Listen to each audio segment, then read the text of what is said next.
And we are officially live on air with Christian Picciolini, which is the Italian pronunciation for his surname, or his last name, as you would say in the US.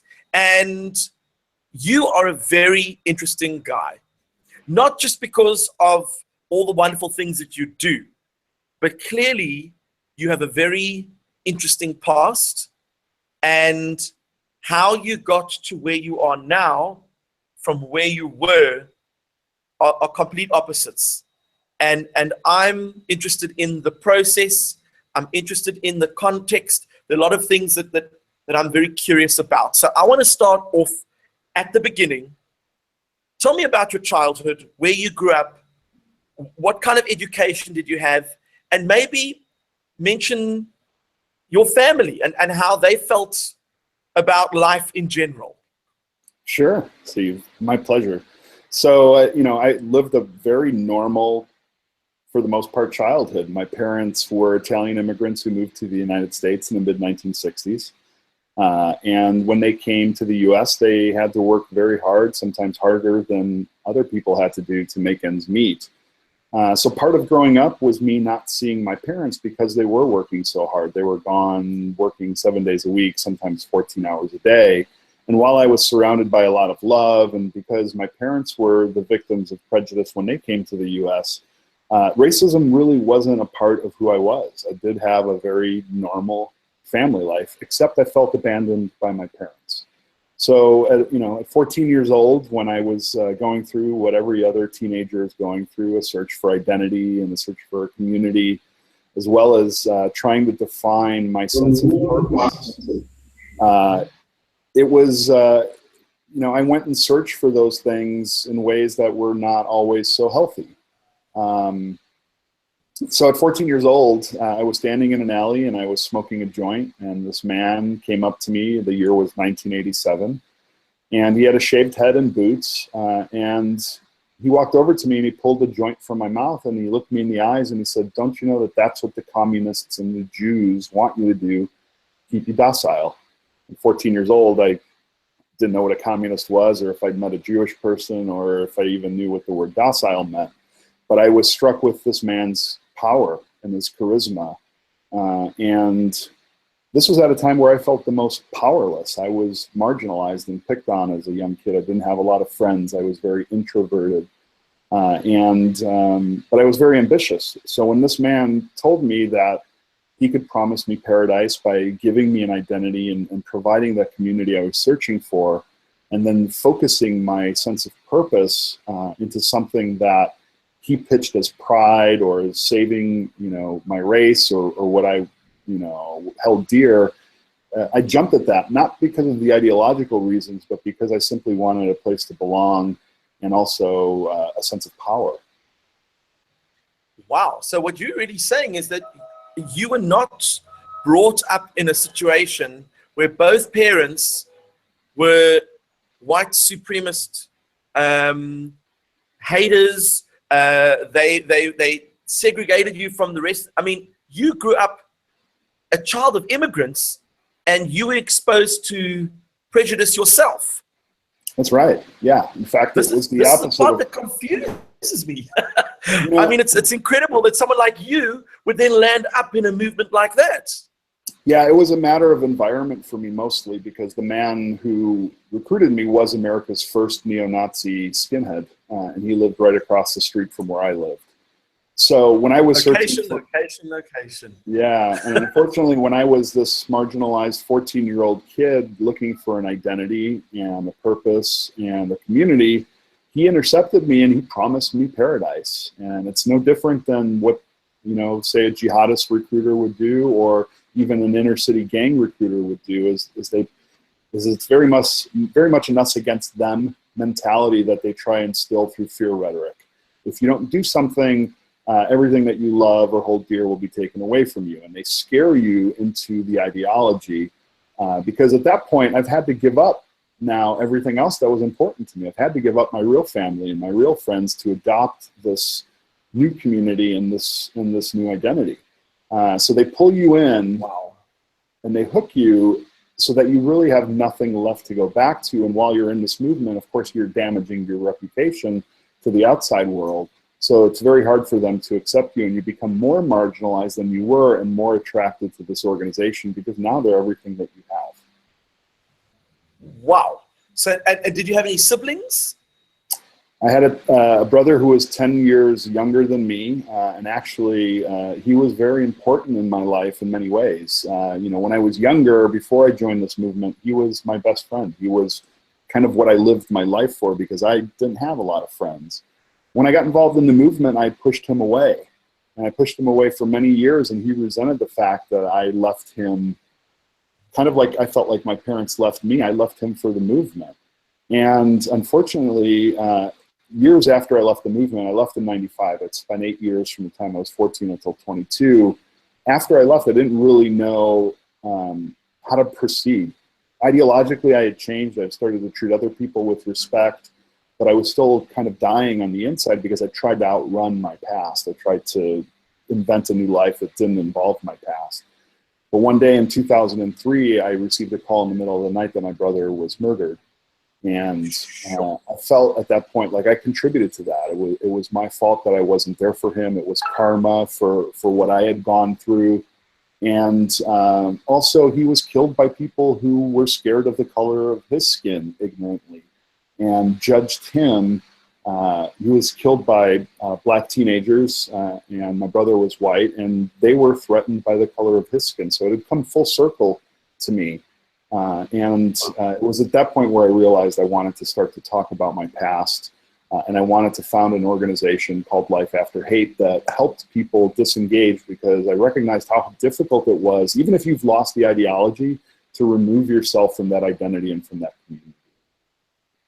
Sure. I mean, when you start to give this context, you could be any teenager on the street who's a little lost and just needs some direction, and you were easy prey.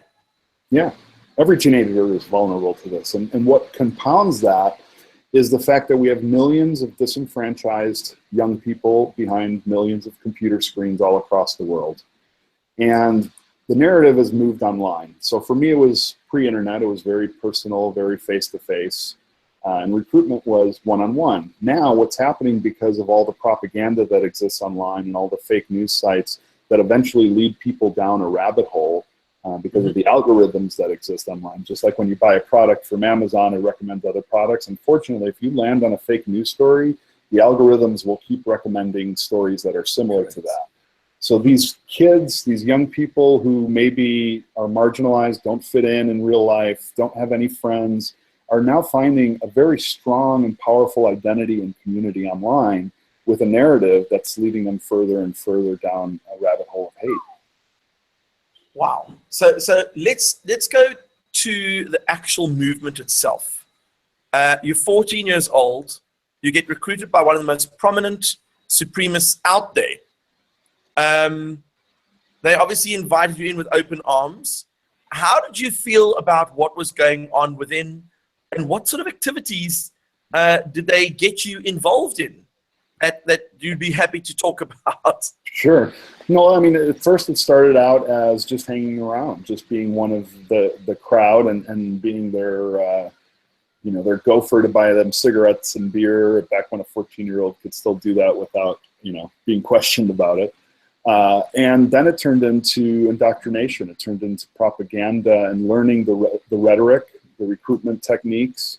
I recognized at a very young age that music had a very powerful influence to bring people together. So I started one of America's first white power skinhead bands. And I started to record albums that were filled with instructions. Lyrics were propaganda, they were education, but they were also intentionally made to incite people towards violence against the enemy.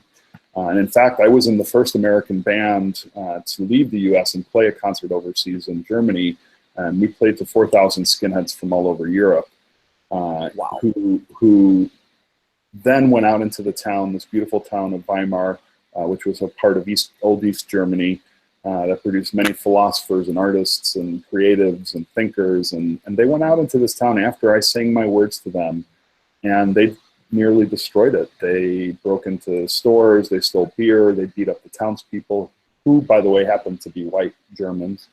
And I started to realize that my words had consequences. And that was one of the first turning points for me in understanding the responsibility that I had. Sure. I mean, did you get off on the power of the fact that your music was impacting on people and touching their lives? It was almost exclusively about power for me. I had joined when I was 14, when I felt the most powerless. And going from this obscure, overlooked teenager who was picked on to somebody who now had his bullies cross the street when I walked down it, and then later recruited them, it was this intense intoxication of power that just grew and grew and grew as I began to lead this group. Eventually, when the man who recruited me went to prison for a series of violent hate crimes, and then made a name internationally for myself through music. It was an intense high of this power that I was on, this false respect, this false power that I was feeling. Tell me more about your band. I mean, you say that you were the first white power band.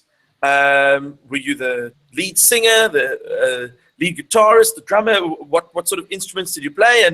And was it something that you learned how to do, or was it something that you always did? No, it wasn't anything that I ever did. And I was the singer for this band and the lyricist. And, we just taught ourselves. I'm not saying the music was any good, but none of the music was very good in the subculture. But, that was my voice. That was how I staked my claim in this movement. I was more of a propagandist and a recruiter. Although I did have my fair share of street violence. It was, the more I became a celebrity within that movement, the more it filled me with power, which made it increasingly difficult to pull away, even once I had started to question my ideology and begin to humanize other people. How are your parents responding to all of this at the time? My parents at first didn't really see it, because I certainly wasn't very open about it. But as I became more bold and as I made it more of my identity, they became very concerned because it was very foreign to them, coming from a different country. It was dangerous. I started to become a criminal. I was brought home by the police after a street fight or after intimidating somebody, and they became terrified for my safety. So they tried very, very hard to help me disengage, but as parents often do, sometimes the approaches were wrong. And rather than amplifying the good things about me, it was about telling me how wrong I was. Which is why when I employ the technique of listening, when I do these interventions with people who I'm trying to help disengage, I listen far more than I talk, because what happens, interestingly enough, is they will tell me the potholes that exist in their lives that have led them down this alternate path. And when I listen for those potholes, and they could be unemployment, they could be trauma, they could be lack of education, could be mental illness, whatever the case may be, I work to fill those potholes to make those people more resilient so that they lead better, more whole lives, more satisfying lives. And what's magical about that is typically the ideology falls away. I never engage ideologically with anybody because I know that that could potentially polarize us further. So I really try to address the potholes, the things in their lives that are voids that led them down this path. Because happy people don't join extremist groups. People who have nice lives don't, plant bombs or behead people. They, once they feel more resilient and can support their families, there's no need to blame somebody else for their problems. It removes the us against them mentality. So oftentimes we'll see the ideology just kind of melt away after that. It's a pretty fantastic process. I mean, I'm always just astounded because, you will get people who are brought up where parents are both white power supporters. They raise their child only knowing discrimination. Mm-hmm. And those kinds of kids, when you try and engage them, you are engaging all of their being because that's all they've ever known. Whereas you're talking about lost souls with potholes that you could maybe scaffold and repair along the way. But how do you transform or rehabilitate one of those kids who was brought up within the environment? Well, we've had lots of instances of that. You know, one in particular is a young man who grew up in a Klan family. His parents were both Klan members, grandparents were Klan members, aunts and uncles were Klan members, and he received his first Klan robes at 14 years old. He later became a skinhead and was covered in swastika and white power tattoos, and eventually realized through meeting other people that he didn't want to live that life anymore, that it was something that, it was the only thing that he knew. But now, because he had begun to meet other people, it was challenging his narrative. So we actually helped him through the support of leaving that, even the reprisal from his family members who didn't like his change or his transformation.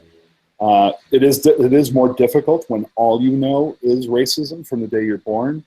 But it's not impossible. I don't think anybody is out of reach. I think once connected to their own humanity and the humanity of others, it's tough to deny that what you have in your head, this hatred, or in your heart, is really illogical. Okay, so now you sit in a situation where you're the leader of a band. You're quite prominent within the white power movement. Dare I even say that you have leadership role within the local chapter, or even from an international point of view? You're earning respect, you're getting the power that you're looking for. And of course, you might be involved with a little bit of chaos and mayhem. But of course, some people were getting hurt along the way, Sure. Some quite seriously. How did you reconcile that with, where you were within the movement? You know, it was a trade-off of power for me. It was very ego-driven and selfish. I hurt a lot of people, not just my enemies, but, I planted a lot of seeds of hate in those days, 30 years ago, that I'm still pulling out the weeds from today. People who I brought into my organization who ended up dead or in prison, or in some regards it destroyed their relationships or their lives. I feel very responsible for that. I even feel responsible for the people that maybe I've indirectly affected, like the Dylan Roofs of the world, who walk into a church in South Carolina and murder 9 innocent people based on the color of their skin. And it's why I do what I do today, 22 years after I've left this movement. I recognize that I'm one of the only people on earth who has this perspective, has this experience, who now can use that experience to help other people better their lives and distance themselves from something that I know very, very clearly, because I was a member of, is destructive, is not about love, it is purely about hate and division. And that's what I've committed my life to doing. How do I reconcile it? And that's through the work that I do every day. I try to leave a more positive footprint than the one that I left 22 years ago. Wow. So let me see, you've made it to the higher echelons within the white power movement. At that particular stage, it was gaining quite a lot of traction. How large was the membership? Oh, it was several thousand people at the very least who had membership, but that, membership and adherence to an ideology are two different things. I mean, there were hundreds of thousands, if not millions, of people who had some element of white nationalism or white supremacy as part of their own ideology. But I think that that's inherent in a country like my own that was essentially founded on white supremacist ideals. It's hard to measure those things, but I can tell you that 30 years ago, we had a very concerted effort that we recognized that even our swastika flags and our shaved heads were scaring away the average American racist, that it was a little bit too edgy for them. So 30 years ago, we started this idea of what they're calling the alt-right now. We called it leaderless resistance, and it was this effort, this marketing strategy really, to soften our image and soften our language to make it more palatable to the masses. So we dropped the shaved heads and the tattoos. We started to wear suits and ties and enroll in university. We started to apply for law enforcement jobs and even run for office in some cases. Take the message and soften it and make it just a little bit more palatable for people to swallow. And here we are 30 years later, and the alt-right has flourished, and it's essentially what the train that we started in motion 30 years ago. What happened, though, interestingly enough, is that during this past election cycle in the United States in November, that many of the same things that we talked about 30 years ago as far as beliefs, anti-immigration, nationalism, isolationism, and separatism, they're talking about today. And that's emboldened a lot of the people who held these ideologies, who are now rejoicing that they have a president who is, at the very least, amenable to some of their ideas. And that is a very dangerous thing, because all these fires that existed, all these smoldering ashes that existed all over the United States, on election day, it was as if a bucket of gasoline was kicked over and ignited all of them to now come out of the shadows and turn into this forest fire for the whole world to see. Do you think that the underbelly of the US, and not just in the US, in Europe, do you think that the underbelly was always there? It was just simmering under the surface. No one was really cognizant of it. And then all of a sudden, now when you look at politics, leaders are shifting far right. Leaders are embracing or giving a forum for the alt-right to speak. I mean, is that a correct assessment of what is going on? Well, I think for the most part that this already existed, not just in the United States, but all across the world. Europe, I think, has a much longer history with the far right, with ultranationalism, whereas in the US, of course, we have a long history of white supremacy because of slavery and just the way that our nation was built, and even systemically, a lot of our programs now are inequitable for people of color. Especially along, our justice system and other programs. But I do feel like it has emboldened more people who were on the fringes, who maybe didn't belong to groups, who held some of these same ideologies, to now speak out about it. But I really think that all of this hatred is born of ignorance. It's fear as its father and isolation as its mother. When you have people who are afraid, and they're also isolated from the people that they claim to hate, there's never that opportunity to humanize, and it's very easy to blame other people for the problems that you have and are experiencing, rather than reflect on yourself and if maybe you are the cause of that problem, or if in fact it's just a problem of progress or technology that has decimated your factory town, or has kept you so isolated from diversity that now you see it as a threat and a white genocide in some cases. Well, I mean, you hit the nail on the head. I mean, no one is born racist. That's true. No one is born with hate. When you come out of your mother's womb as a baby, you are what they call the tabula rasa. You are a blank slate. So you can be taught to hate. You can be taught to love. And of course, you can be influenced either way when you are a lost teenager. And, that part obviously is important, but then you spoke specifically on one particular issue, and that is ignorance. That it's so much easier to blame the other when you actually don't know the other. So here you are, this young teenager, you're prominent within the movement, and you decide that as a band member, you're going to generate some income and you're going to open up your own record store. Yeah. How did that go? It was at a time when I was married and we had our first child, and I held my child in my arms the day he was born, and I started to reconnect with the innocence that I lost at 14 years old.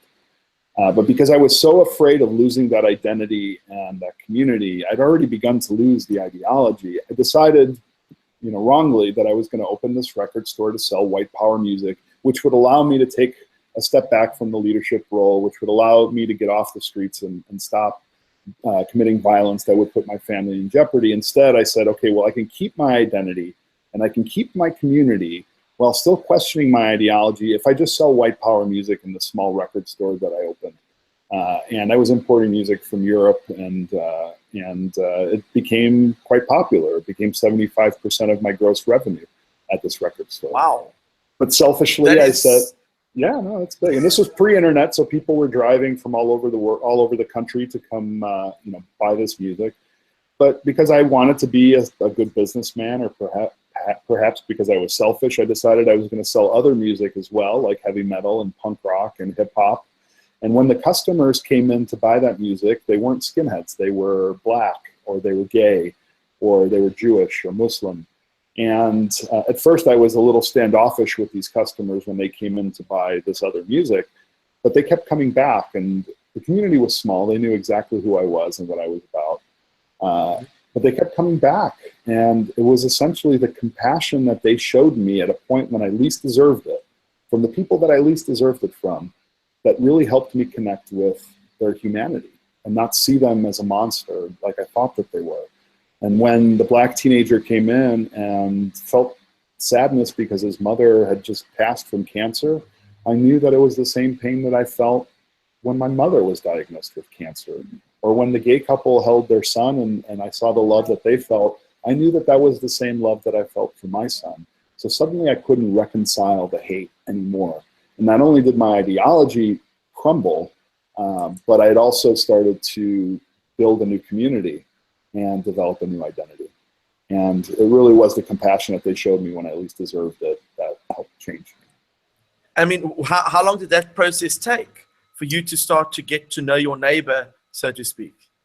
You know, it was probably over the course of a year, but these were people that I'd never engaged with in a meaningful way before. I'd never had meaningful dialogues with African Americans or with gay people or with Jewish people. They were just people that I hated, people that I saw as monsters or destroying, something that I held dear. But when I began to meet them, it suddenly crushed this idea that I had in my head of who they were. They were suddenly humans, and we had more similarities than differences. How did it make you feel about the movement that had made you feel that way? Oh, it made me resented very much because at that point I felt like I had been fooled, and I felt guilty for having fooled other people. I felt a lot of shame for the things that I did against people who I now called friends. It's what I do. It's why I do what I do now, 22 years later, where I'm helping to try and understand the movement and also to dismantle what I helped build so many decades ago. Whew. And your wife and kid, have you still got one child or more since then? We had two children. My children from those years ago are now 24 and 22 years old, so they're young men. Unfortunately, and how do they deal with all of it? Oh, they're very supportive. They're very understanding. Luckily I made my transformation when they were still of such a young age where I could influence them in a positive way moving forward. My wife and my children were never involved in the movement, and I think that's one thing that helped me disengage. Unfortunately, when I became too embarrassed to sell that white power music in my store, I had to close my store, and at the same time my wife left me and took the children because I didn't leave the movement quickly enough. So she was actually wanting you to leave the movement. Yeah, because she was not a part of it, and I always resisted because I was stuck in the ego and the power of it. And she definitely softened my ideology. I mean, I credit that to her and my children, and then also the people I met in the record shop. I was still too selfish to leave, and I didn't leave fast enough, and I lost a lot of things that were important to me at the same time. I lost my wife, my children, my livelihood. I abandoned the movement, so I lost my family. I didn't have a relationship with my real family that was on good terms. Here I was having to start over now at 22 years old. It was a difficult thing, and still dragging behind me this legacy of who I used to be. So how did you actually start over? Because let's be honest, we know that an impressionable 14-year-old can join a skinhead movement. A person down on their luck where they've lost everything can make silly decisions again. Sure. Well, I really made my children my priority, even after I got divorced from my wife. And I put all my love into them. Once I started to accept love in my life, it pushed out all the hate, and there was no reason for me to hate. I wasn't bitter.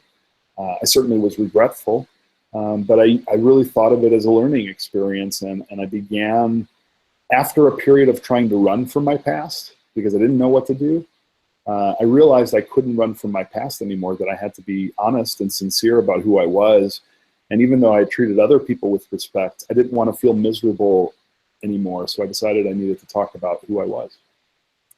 Well, it's about learning to love yourself, because, you know, throughout this, there was this theme of you not loving yourself. Well, yeah, it's exactly it. I hated other people because I hated myself. I was projecting my own pain onto others so that I wouldn't feel it. Wow. And how did the movement feel about your epiphany, this decision to embark on a journey that left them behind? I mean, they had invested time and energy in you, and you were quite prominent, and now you're moving away from them. Surely that must have been quite difficult as well. Let's just say they weren't too thrilled about me leaving.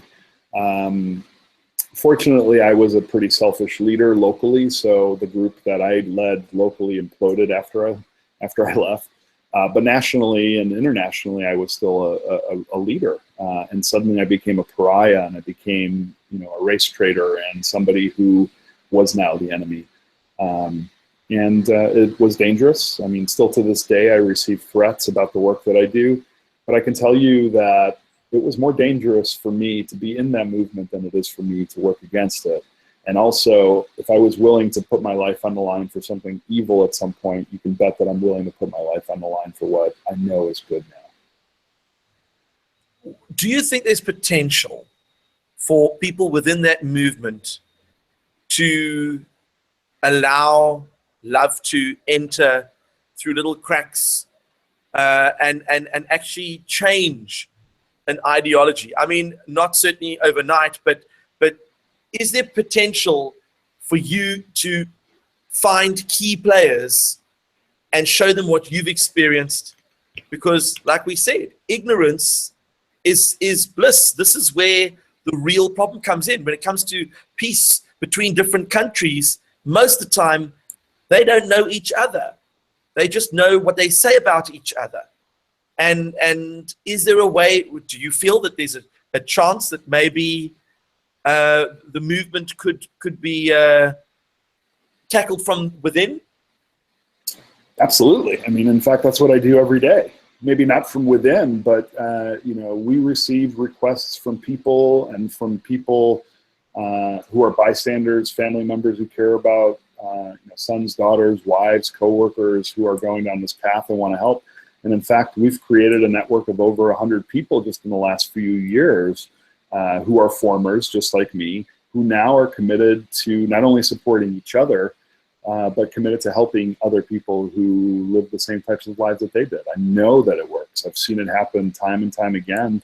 It's an evidence-based process where we've actually helped people disengage from their ideology, funny enough, not by engaging with ideology, but by trying to fill those potholes. Well, to make them feel like they're human again. And I think that, you know, when you belong to a movement where it's based on hate and anger is what is used to fuel your motivation to do things, you've clearly lost your way. How did religion feature in all of this? You know, I grew up a Catholic. I went to Catholic schools for all my youth, and even through the 5 high schools that I was kicked out of, one of them twice. And I lost my sense of religion, but I never lost my sense of spirituality. I consider myself an agnostic now, simply because I don't know if I'm smart enough to know what God is. I really think that God, regardless of what religion we're talking about, is in us, and it's in how we treat each other, and in you know, the empathy that we show each other. That's God. Religion, to me, are sets of rules that are made by men, and exclusively men, unfortunately, most of the time, who are really guidelines. You know, if there is a God, there's probably only one, and we're fighting over semantics, I think, a lot of time when religions are arguing with each other. And you know, I really do believe that compassion is the true religion. Empathy and being able to feel the pain of other people and then acting in a compassionate way to help them is what religion really should be. How influential is religion within the white power movement? There's a significant portion of the white power movement that is influenced by fundamentalist Christianity, the same way that fundamentalist Islam is bastardized by groups like ISIL or Daesh.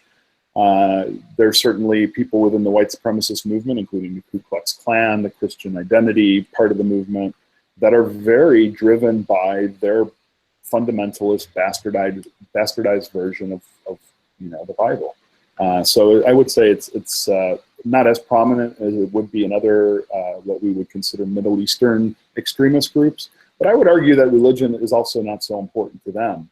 That really the disruption of who they see the enemy being is their number one thing. And it's also about taking these young vulnerable people and promising them paradise based on something that they can never deliver. Okay, but now, so you've had this life-changing realization that maybe you were in the wrong place at the wrong time. Maybe it's time to make a change. You've hit rock bottom. You've lost your wife, your kids, your business. You start to see the good in people. What starts happening as you start moving up the ladder to a new positive path? Mostly I was just very surprised. I was so scared of telling people my past that I thought I was going to be judged for it. But what I was surprised to find out is that people didn't judge me. They embraced me for my change and for who I was. In fact, most people couldn't even believe that the person I was describing to them from years before was the person that they knew. So I really began. I find it difficult too. I mean, we're talking polar opposites here. Someone who sings about hate and will physically harm someone, and now all of a sudden completely embraces that person. It's difficult to reconcile the two. Yeah, no, it is for me too. I mean, even when I look back or when I was writing my book, it was cathartic for me because I was really voyeuristically looking into my own life that I felt so detached from. It was really a kind of a fascinating experience. But what I would say, and somebody actually brought this up to me and I thought it was very interesting. Somebody came up to me after reading my book and after seeing one of my talks and they said, "I don't believe you when you say you were a racist." And I said, "What do you mean? You read my book. You saw all the things that I did." And it didn't really register with me, but I thought about it. And I think to a certain degree, that person was correct. The racism was just a means to an end. It was the least important thing for me during that time. Now, I'm not washing my hands of the responsibility of the horrible things that I did. But when I never really did change. I went back to that person who I was meant to be before 14 years old. I was an empathetic person, a loving, shy person. That's who I really was. For 8 years of my life, I was led down a path and eagerly ran down that path because it filled a need and it took away the pain that I was feeling because I was projecting it on other people. And I don't know that I truly embraced the ideals. I don't know that I was truly racist. I think I just used a scapegoat to not feel so terrible myself, and it manifested itself as racism. And eventually I found myself back to being that person who I was before 14 years old. And of course I say this without trying to remove any responsibility or accountability for what I've done. But having the luxury of looking back now 22 years later over what I did, I do realize that the racism was kind of a cover and an excuse to manifest my anger, more so than it was actual racism. Sure. Does that make sense? It does indeed. So I mean, you obviously felt the need to deal with this, with these ideas that were running around in your head, and to reconcile your change and your evolving from the one extreme to the other. You formed an NGO called Life After Hate. Can you tell us a little bit about that? Sure. So I co-founded Life After Hate in 2009 as an organization to help people disengage from hate groups or hateful ideologies. Simply because I knew and I recognized how hard it was for me and other people to disengage even once they've lost their ideologies. And the group is made up completely of former extremists who've spent the last 10 or 20 years independently helping themselves and other people. And we've now come together as this network of over 100 people across the US, Canada, and in certain cases all over the world to be a virtual support network for each other. Because while there are support networks for bulimia and for drug addiction and alcoholism, there really isn't any type of support network for former extremists or former racists. So you are the opposite of the recruiting agency. Yeah, we're the pasture that we all go to roam to after we've retired from this hateful movement. But I tell you, these are some of the most remarkable people that I've ever met. These are people who now, some have left the movement a year ago, some have left 20 years ago, have all found each other and really support each other in very compassionate ways. And some days this virtual private network that we have will be all about giggles and cat memes, and then someday somebody will, for the first time in their life, reveal that they were raped at 3 years old, or that they discovered their son who committed suicide that morning, or they witnessed somebody hanging themselves and ran out of their car to help this young black man within a second of him losing his life. I mean, there are some really incredible stories of resilience and support and just basic human goodness that reveal themselves in this amazing group of people who have a shared experience, who, there are very few of in this world. I mean, it really is a motley crew. If you look at your website and you read some of the backgrounds of some of the members that are with you, I mean, this could have been the A-team of the Ku Klux Klan back in the day, not the kind of people you want to mess with. And now all of a sudden, if you think about it, you could actually start a recruiting process, just like the other organizations do, but instead of doing it to harm, you do it to save people. That's essentially what we're doing. Unfortunately, we're so overwhelmed with intake from people coming to us that it limits our ability to be proactive and recruit people. But at some point, we'll scale to that, to where we'll actually be trying to identify people to engage. Wow. Well, I know that we've got quite a few viewers that are watching, and we've got Maria in Argentina. We've got Atalo and his class in Brazil. We had Govinda in Nepal, myself here in Cape Town, South Africa, and a whole bunch of people from all over the world who are watching it live as well. If any of you have any questions, Maria, do you have any questions? Atalo, do any of your students have any questions? I know that... okay, go for it. Hi, Christian. How are you? Good, Maria. How are you? Thanks for sharing your experience. I'm excited to be here and to hear from you what you've lived. I'm concerned here in Argentina about this recruitment process that's going on, especially from people who want to push drugs. And it's certainly, as a teacher, something that I see in the results as trying to teach, Do you have any, what's your view on or advice or whatever to policymakers, education policymakers, teachers who are in front of kids whom, to tell you the truth, I noticed everything you said that you went through. I've seen in my students' eyes, kids that don't finish schools and that don't see any point of being there in the school. So I was wondering if you can give us some ideas on that.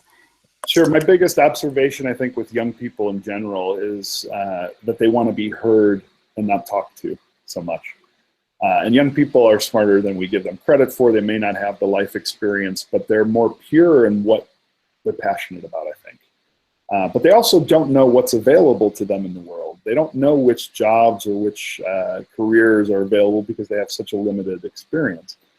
And my advice would be to adults, people like you and I, teachers, policymakers, is we need to do a better job of listening to young people and identifying what they're passionate about and amplifying that and giving them all the resources they need to accomplish those things. Because people who are marginalized, people who are bored, people who are angry about a lack of opportunity, they're the ones who find these groups, these drugs or gangs or extremist groups. Like I said, happy people have no need because there's nobody to blame for their unhappiness. So, and I know that that sounds very fluffy to make people happy so they don't become extremists, but if we can empower young people, maybe it's through incubators that help them materialize their dreams, or whether it's through interaction with mentors who do the jobs that they want to do. And it's almost as if we're training people at a younger age to be successful about their passions rather than waiting until they get to college or university to do that. Because they're more impressionable at young people. And I see some young kids there. Tell me that, raise your hand if it's true that you want to be heard instead of being talked to all the time, right? Yeah, well, I'm sure we're gonna actually get Atalo and his students to actually ask some questions. But that's exactly it. The students today, and we work with many as well, they don't. Atalo, you're gonna have to ask the question yourself. You can't just type it in. This is, you know how these things work. Yeah. So I'm gonna ask Atalo just to unmute himself. Okay, we're gonna ask the question. Hello. Was there a turning point when you stopped hating? What was the turning point for you? You know, I think it was a series of events. It started when my son was born and my priorities changed. The love started to push out all the hate. But also, really connecting with the people that I thought I hated. Because I'd never known them before. It was easy to say I hated blacks or Jews or immigrants or Latinos, but I didn't know any. I never talked to anybody. It was a fear instead of a hate. And when I began to build those bridges and understand the people that I hated, I recognized they were more human than I was.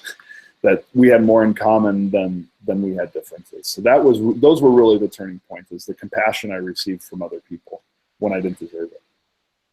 And now, obviously, your life after hate group has grown, and you've been quite a busy guy. Not only writing books, but you are an Emmy Award winner for a little project of yours. Can you tell us about that? Sure. So we took what very little money we had, and we designed and I directed and produced a series of public service announcement videos, which we partnered with some social media companies and ran those 30-second videos in front of hate videos online.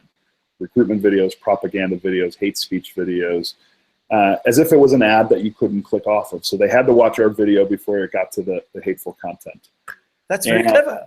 Yeah, and we actually got a really good response from people who reached out to us based on those videos asking for help.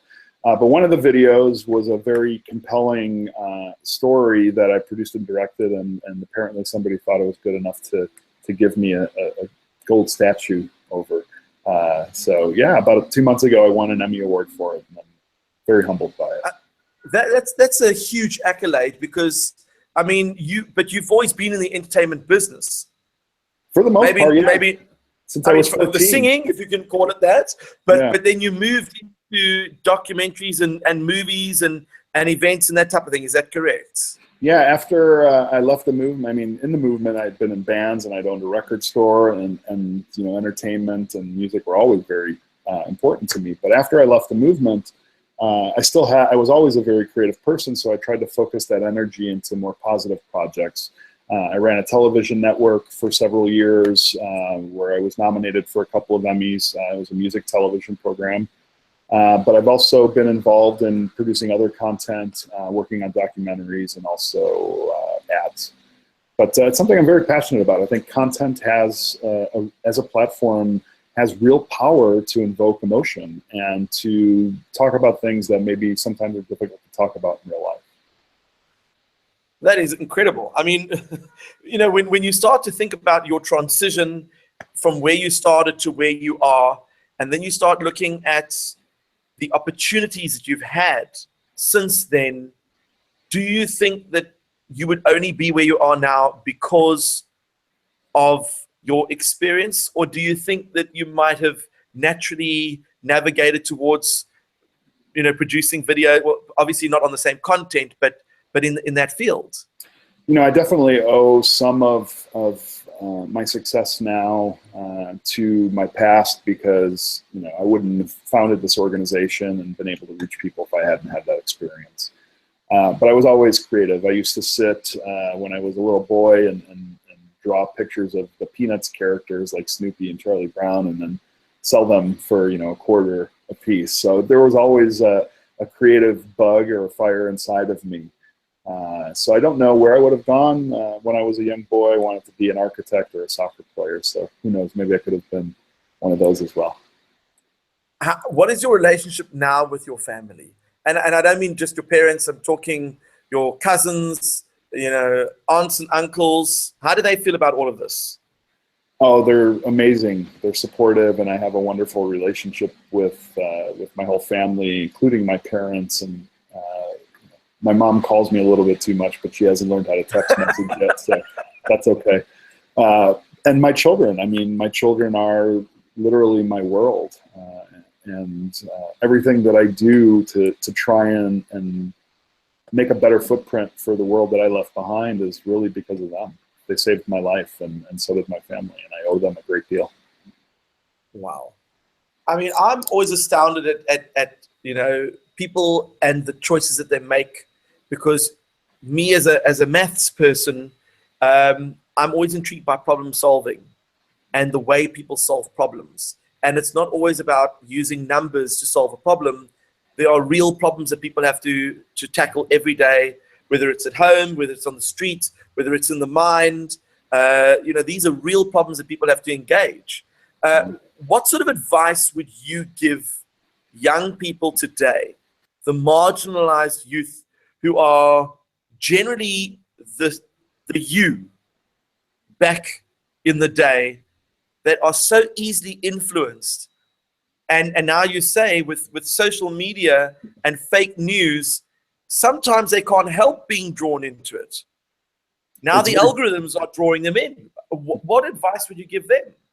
It's very difficult, and actually, this is my next book. My next book is called A Constant Gardener, which is really a series of essays and letters from me to my former 14-year-old self. Just giving that person a little bit of advice on what I would encounter. You know, I think the biggest thing is be passionate. Identify passion, and then work to try and build on that passion. And know that there's a difference between obsession and passion. Obsession is a negative connotation. If we become obsessed with something, it's driven by ego. When we become passionate about something, it's driven, you know, by your being. I would also say to question all the answers, because there's so much information available today that it's so hard to distinguish what's real news, what's fake news, what's propaganda, what's parody. And we need to develop our sense of critical thinking better, because while in the past it was generally acceptable to get our information from a trusted source and believe it, well, now there's so many players and so many people with agendas that are trying to push a very narrow perspective, that we really need to be able to question what it is that we're seeing, hearing, and being told. And as a young person, we're the most susceptible because we generally don't have the life experience that adults do. So in order to build the world that you want, create your own narrative, because if you don't, somebody will create that narrative for you. That seems true. I know Atalo's got another question.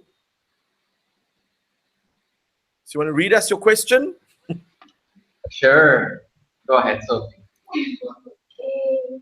Does life after hate deal only with races, or also other kind of prejudice or hate? Very good. Very good. We deal with all different kinds of hate or hateful ideologies. Racism, anti-Semitism, Islamophobia, anti-immigrant.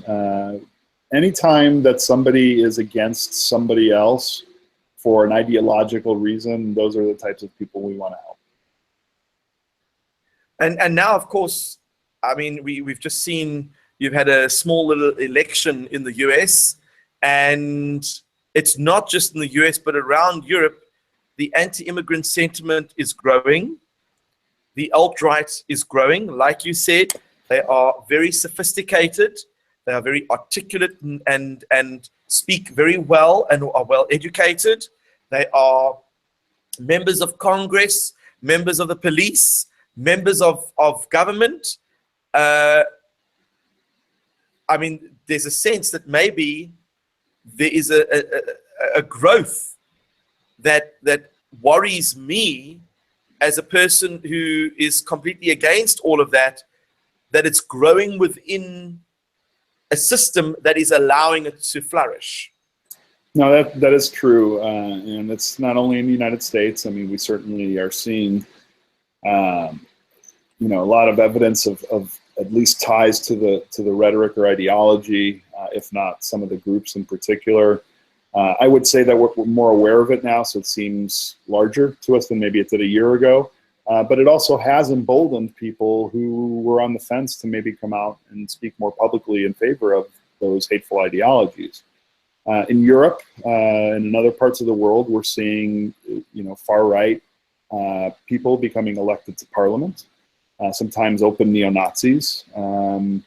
And it's a very scary concept, but I think it's really being driven by that concept of fear and isolation. Every nation now is talking about their sovereignty and becoming, independent and withdrawing and becoming isolationist, when in reality what we need is more cooperation, more diversity, more input. Diversity is key. I mean, diversity brings ideas together. It brings people together. I mean, that's what it's all about.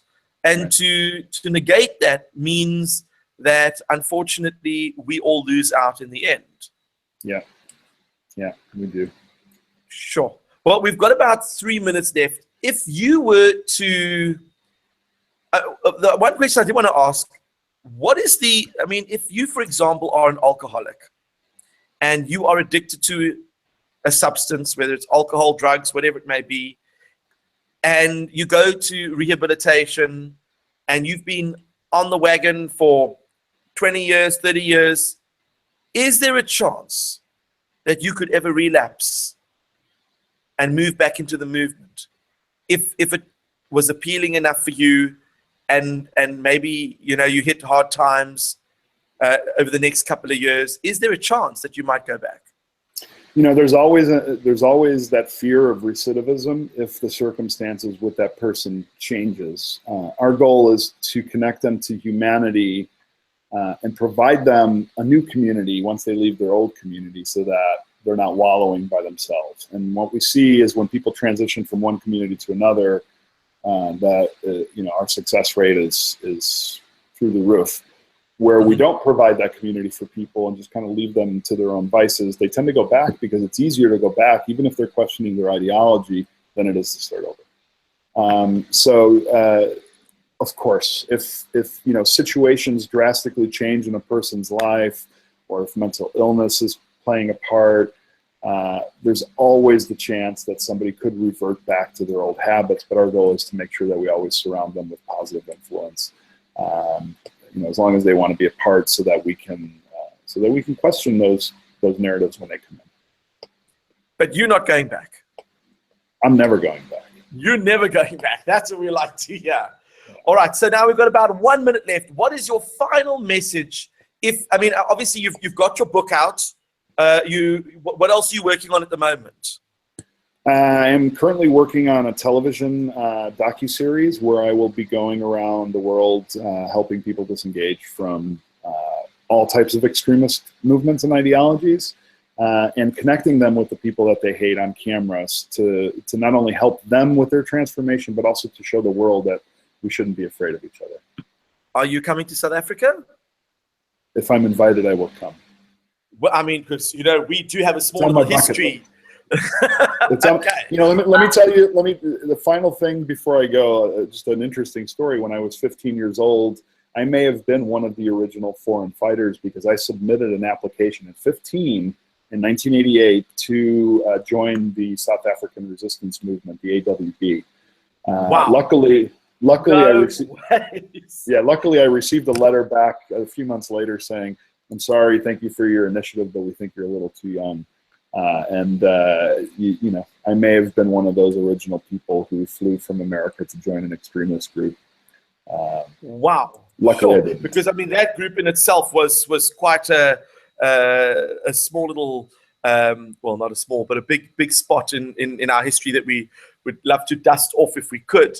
But I mean, I am in communication with some people about possibly even bringing you out, because I think that there'd be many communities that would love to learn more from your experience.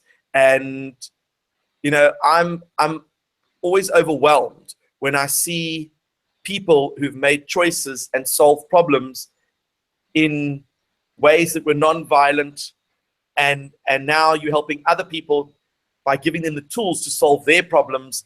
And I think that is key, that we just need to get people together to talk. Now, I did read somewhere that you were in Eastern Europe recently, and you went to go visit concentration camps. Is that correct? You know, I never actually made it to the camp, but I did, when I was in Europe, meet with a returned foreign fighter from Syria who it was very, very clear that he was having a difficult time finding a new community because there wasn't an organization like ours for former jihadists. So that really got us thinking about how can we service people from other types of extremist groups, because essentially our stories are the same. I do plan on going back to Dachau at some point in Germany, because when I was 18 years old, I visited Dachau, and you know, for me, it was a very different experience. Let's just say I had a very different mindset going there, and I would like to revisit and you know, pay my respects. Wow. Who scares you the most? Who scares me? You're a reformed skinhead, but I mean, do the Islamists scare you the most? Is it the I don't know, the if you think of all the groups that you work with, there must be one group that might scare you the most. I don't know. Our politicians, I think. They are scary. Yes. What is scary is that they can say what they say with scrutiny and still get away with it. Yeah, it's terrifying and alarming. But I would say, as far as extremist groups goes, I think it depends on where we are in the world. But I say in the United States that white extremism is more deadly than any other form of extremism or terrorism, because since 9/11, more Americans have been killed on U.S. soil by white supremacists or people with those ideologies than by any other foreign or domestic terrorist group combined, probably by a factor of 2. Yet we don't call it terrorism in the U.S. So that's, to me, the white nationalist, or what they're calling now the American nationalist movement, is probably the most scary. Sure. Well, I mean, I know that you are doing your documentary and your book is out. What is your book called? It's called Romantic Violence, Memoirs of an American Skinhead, and you can buy it on Amazon or any other online site, or go into your records or your bookstore and buy it. We'll obviously post links and stuff to that. And what is the future for Life After Hate? We want to scale so that we can train more of our formers to do the types of social interventions that we do, or that I do, and to eventually build a global network where we can help people anywhere in the world. That is incredible. Well, Christian, all I can say is thank you very much for giving up of your time and for sharing your story, which I'm still trying to get a lot of the facts and get it around in my head. I'm always intrigued at this kind of transformation. And, you know, one part of me says, did he really transform? Is he, you know, is it just for the publicity? The other part of me saying, just shut up. What he's done is amazing. Just deal with it, you know? I mean, it's very easy to say that I have transformed just by word, but you've done it in deed and action as well. And I think that is key. That really is key, to allow other people to have the almost like the assistance or the help to take that next step. And I think that your courage in getting where you have got is commendable. And obviously we are very appreciative that you've given us of your time, because I know that you're a very busy person. You really are. Thank you very much, Steve. I really appreciate it.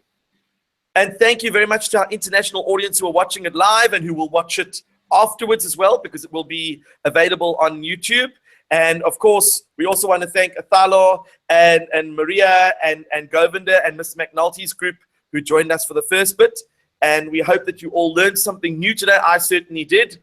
And we look forward to hearing more about your progress. We'll certainly be watching you on social media, not the fake news, but the real news, to see that only good things are happening. Thanks, Steve. It's my pleasure. And not quite getting to check off South Africa off my bucket list through this hangout, but hopefully soon I'll be there. And No. I'm planting seeds. We will chat off air. Okay. Thank you. Peace. Thank you so much. I'm going to click start.